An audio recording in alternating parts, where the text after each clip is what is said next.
জয় হোক। অনেকদিন ভিডিও বানাইনি, প্রায় 1 মাসের ওপরে।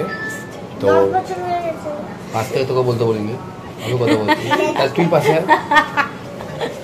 তো আগের মাসে শেষের দিকে পুরী গেছিলাম, তো তখন একটু লাফালাফি হয়েছিল, তাই এখন দেখতে হয়েছিল। তখন পেটে ব্যথা ছিল, বোঝা যায়নি যে পেটে ব্যথা। ভেবেছিল কি ওটা গ্যাসের ব্যথা? আমার হয়েছে, আমাকে বলতে দে।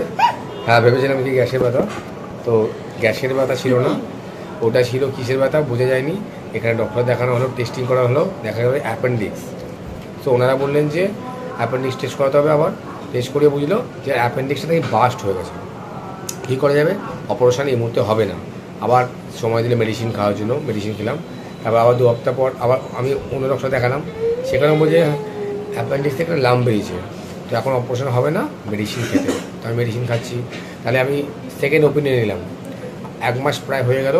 আমি আমার যেখানে কাজ করি সেখানে ডক্টর সিদ্ধার্থ আছে, উনি অঙ্কোলজি স্পেশালাইজড সার্জেন। তো উনি আমার সাজেশন দিলেন ডক্টর গৌতম। তো গৌতম স্যারের কাছে যাই, উনি মণিপালে বসেন, সল্টলেক মণিপাল। তো সেখান থেকে দেখানোর পর উনি বলেন যে একই জিনিস, তোমার লাম্পটা আছে, তুমি মেডিসিন না, লাম্প আছে বললো, তো ওইটাকে ওখানে লাম্প বেরিয়েছে একটা, তো ওইটাকে মেনটেন রাখার জন্য মেডিসিন খেতে। তো মেডিসিন খালাম।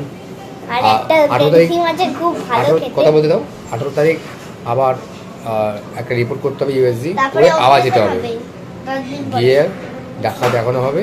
তখন দেখবেন, যদি মনে করেন যে অপারেশন ডেট দেবেন তাহলে অপারেশন করানো হবে। এখনো পর্যন্ত 2 মাস হয়ে গেছে, কোনো রকম এক্সারসাইজ নেই, শুধু লিকুইড ডায়েট খাচ্ছি আর বাইরে খাবার খাচ্ছি না। তো মোটামুটি স্কিনটা আমার চকচক হয়ে গেছে। যাই হোক, এটা আলো পড়ে যাবে, তাই চকচক করছে। তো এখন ডক্টর বলেছে যে তুমি মেডিসিন চলছে, যেহেতু তুমি হালকা হালকা কাজ করতে পারো। যাই হোক।